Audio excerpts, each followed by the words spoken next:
Obrigada pelas informações, Emanuel.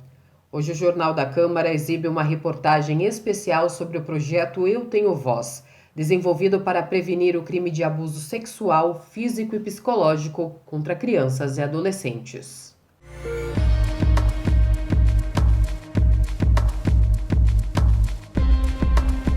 O projeto começou em 2016, foi uma iniciativa do Instituto Paulista de Magistrados, que é um instituto, é uma associação sem finalidade lucrativa que foi fundada por juízes. E hoje agrega não só juízes, mas promotores, advogados, todos os entes, todos os operadores de direito basicamente podem se associar ao instituto. A gente tinha a ideia de fazer uma ação que abordasse direitos humanos, especificamente na proteção de criança e adolescente. E assim, o tema mais delicado para os juízes, na nossa visão, envolvendo criança, é a questão do abuso sexual. É um problema que existe em toda a sociedade, em todos os níveis sociais, independentemente de raça, religião, e que quando chega no judiciário é uma questão que já está, para chegar no judiciário, porque já está acontecendo há muito tempo e já deixou sequelas que vão ser muito difíceis da gente curar depois. A gente queria uma ação preventiva, basicamente. A gente queria levar informação para as crianças de como que elas poderiam se proteger numa situação de abuso sexual. Nós precisávamos de uma linguagem adequada para falar com essas crianças, né? Já sabendo de antemão que a nossa linguagem já é difícil para os adultos, que dirá para o nosso público, que é um público de criança e adolescente. Então a gente pensou justamente de abordar o tema pela arte.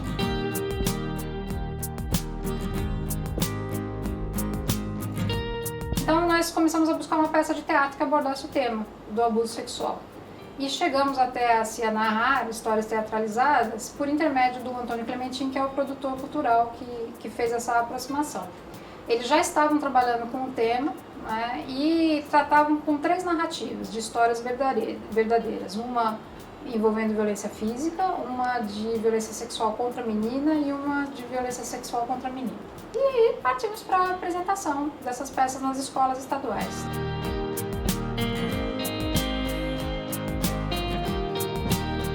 As escolas são o reduto de segurança das nossas crianças. A gente tem plena consciência disso. Era fundamental que a gente conseguisse chegar, então, a um número de crianças grandes dentro desse reduto. E era importante ter um vínculo com os professores para que eles soubessem como agir também depois quando essas denúncias chegassem tardiamente. Porque nem sempre a denúncia ocorre depois do momento que a gente passou na escola. Às vezes demora uma semana ou 2 e ele vai procurar um professor de confiança. Então, nós pensamos que haveria necessidade de fazer uma capacitação para esses professores também, para que eles soubessem o que fazer depois com a situação. E deixar muito claro quais são os papéis, que o professor ele não tem a obrigação de investigar o que está acontecendo, para saber se é verdade o que a criança está falando ou não. A função dele é simplesmente acreditar, acolher e encaminhar a denúncia. Todo o resto depois fica por conta das outras autoridades que vão acabar se envolvendo nesse processo. Mas esse primeiro momento é fundamental, porque é uma oportunidade única em que a criança efetivamente vai colocar o que está acontecendo. E se isso for mal feito, se for uma acolhida ruim, vai prejudicar todo o processo depois. Muitas vezes o abusador é uma pessoa muito próxima dela, muitas vezes o próprio pai, padrasto, avô. Estou falando no gênero masculino porque 80%, 85% dos casos de abuso são praticados por homem. Essa pessoa pode ameaçar, mas existe um vínculo da criança com a pessoa, ela tem medo do que pode acontecer. Normalmente a ameaça é que se ela narrar alguma coisa, se ela contar, aquilo vai acabar com a vida da família, ela vai ser responsável pelo término da família, então já joga uma responsabilidade enorme sobre a criança. E sempre é essa questão de que aquele é o nosso segredo, que você não pode contar para ninguém, então ela é induzida o tempo todo a não falar. E é nesse ponto que é o foco do projeto. Por isso que ele chama Eu Tenho Voz, porque a gente quer que a criança fale, para que ela tenha consciência que ela consegue sair dessa situação se ela falar o que está acontecendo. Só que a partir do momento que a gente provoca a criança para que ela fale, a gente precisa dar um respaldo pelo outro lado, porque a situação dela não pode ser pior do que se ela tivesse permanecido em silêncio. Então, ciente dessa responsabilidade, a gente procurou o CNRVV, que é o Centro Nacional de Referência às Vítimas de Violência, firmamos um convênio e aí passamos a dar um atendimento para essas crianças, para pelo menos acompanhar na primeira fase como é que o caso está sendo encaminhado junto às autoridades competentes, né?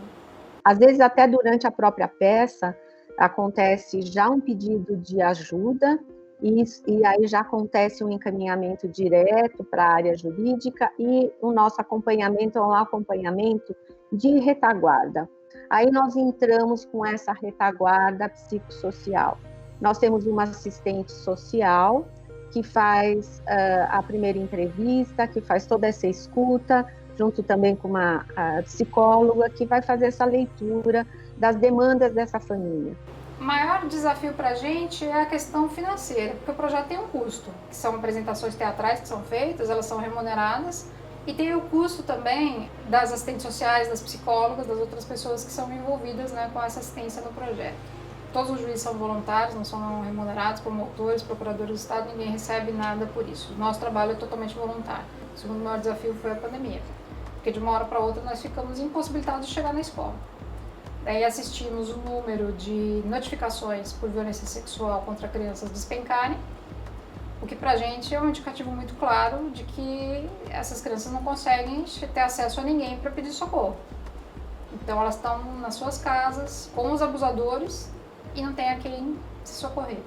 E aí foi por causa desse segundo momento, que foi o mais desafiador, que a gente começou a pensar, porque a princípio era uma pandemia que a gente pensou que em 2 meses estava resolvido e retornaria para a apresentação presencial, mas isso não aconteceu. Então nós começamos a trabalhar com a ideia do projeto virtual. Vai ser o mesmo formato do projeto, só que agora são peças que estão gravadas, são narrativas gravadas, e no final a gente volta a conversar com eles como a gente fazia presencialmente, só que agora de forma virtual.